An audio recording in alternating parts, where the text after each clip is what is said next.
Europe 1, les pieds dans le plat. L'histoire vraie ou pas de Pierre Bellemare. L'histoire vraie ou pas de Pierre Bellemare qui a retrouvé sa voix grâce aux asperges qu'on lui a données.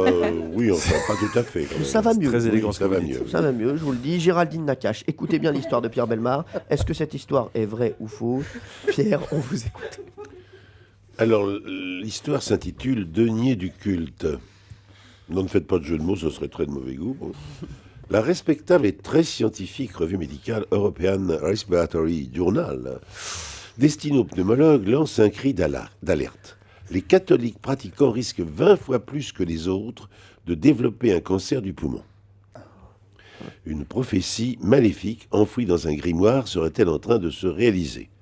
Satan s'attaquerait-il aux bronches des dévots à défaut de parvenir à corrompre leurs âmes? Non, affirment dans leur article les chercheurs du département d'analyse sanitaire de l'université de Maastricht aux Pays-Bas.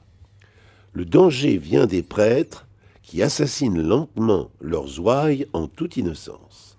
Il est en effet avéré que les microparticules libérées par les cierges et l'encens sont hautement cancérigènes. Le degré de pollution mesuré dans la cathédrale de Maastricht après 9 heures de combustion des cierges est entre 12 et 20 fois supérieur au seuil fixé par l'Union européenne. Et pour parfaire la crucifixion des paroissiens, les scientifiques enfoncent le clou. Le risque de contracter la maladie est pire dans une église que dans un endroit fréquenté par 45 000 voitures par jour. Martyrs modernes, les catholiques vont-ils devoir choisir entre remiser cierges et encens au rayon des accessoires du culte ou, pour rester en vie, assister à la retransmission de la messe uniquement à la télévision?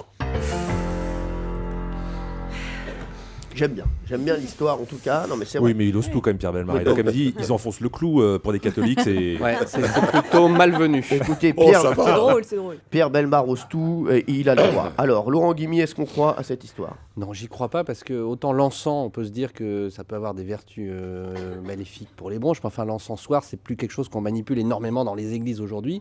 Quant au cierge, il y a rien de mauvais dedans. Jean-Luc Lemoyne. Moi, j'ai fréquenté des cierges, j'ai arrêté, c'était trop dangereux, donc j'y crois. Et puis, il y a de moins en moins de monde à la messe, peut-être que c'est à cause de ça. Valérie Benaïm. Alors j'y croyais au début, et puis après il y avait trop de détails, notamment la comparaison avec les voitures.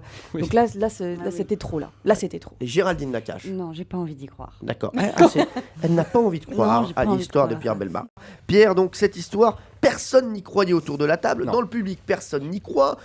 Est-ce qu'elle est vraie? Si moi j'y croyais, mais c'est pas grave, je compte pas. Si, je vous remercie infiniment d'avoir été le seul à me croire, Jean-Luc Lemoyne. car vous aviez raison de me croire. Ce que j'ai raconté est exact, c'est-à-dire que c'est l'European Respiratory Journal qui dit ça. Tout, hein. tout Et est vrai. Oui, les scientifiques, tout ça, la comparaison avec 45 000 voitures, tout ça est vrai. Bon, donc quand même, ils sont pas partis de rien absolument, ils n'ont pas fait un canular en quelque sorte. Maintenant, est-ce qu'ils se trompent? C'est possible. Cela dit, L'info est ce vraie. qu'ils racontent est vrai. Eh bien, Incroyable, bravo hein. Jean-Luc Incroyable. Lemoyne. Bravo. Cyril Hanouna met les pieds dans le plat. Sur Europe 1.